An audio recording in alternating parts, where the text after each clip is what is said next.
నాకేమీ కనిపించలేదు.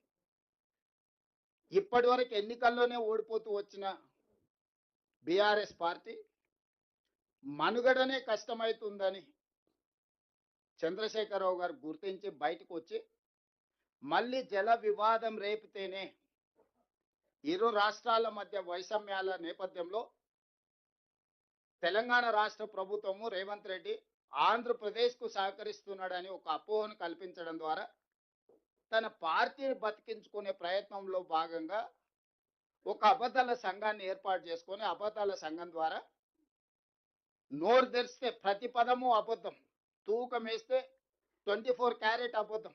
చంద్రశేఖరరావు గారు, హరీష్ రావు గారు చెప్పి ఏదైనా మీరు బంగారంతో మెజర్ చేయాల్సి 24 క్యారెట్ ఈజ్ చాలా అత్యంత నాణ్యమైన బంగారం అంటారు కదా, అట్లా 24 క్యారెట్ అబద్ధాలు చంద్రశేఖరరావు గారు, హరీష్ రావు గారు చెప్పి మన మీద అపోహలు కల్పించే ప్రయత్నం చేస్తున్నారు.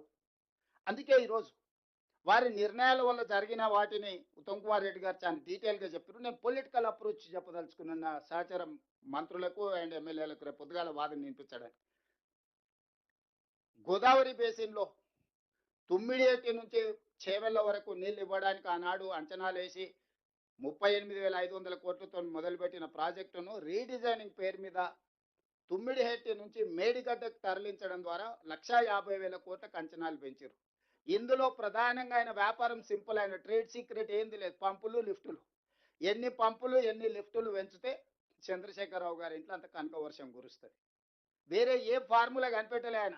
ఈ మట్టి పని ఒకటి చేస్తాడు, తట పని ఒకటి చేస్తాడు, పంపులు లిఫ్టులు తీసుకురాడు వాడి బిల్లులు ఎత్తేసి. కాళేశ్వరం మీద పీసీ ఘోష్ ఏం రిపోర్ట్ ఇచ్చిండో నేను చెప్పాల్సిన అవసరం లేదు, లోతుకి వెళ్ళదలుచుకోలేదు. సేమ్ ఫార్ములా జూరాల నుంచి ఉమ్మడి రాష్ట్రంలో మంజూరు చేసిన పాలమూరు రంగారెడ్డి ఎత్తిపోతల పథకాన్ని జూరాల నుంచి శ్రీశైలానికి తరలించిండు.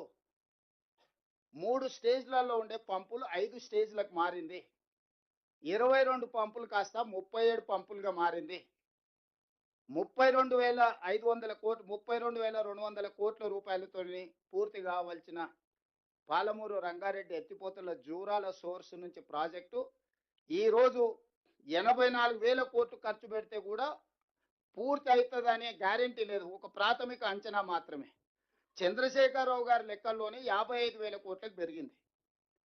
ఇందులో ప్రధానంగా ఆయన సాధించిన విజయము 22 పంపులను 37 పంపులుగా మార్చిండు.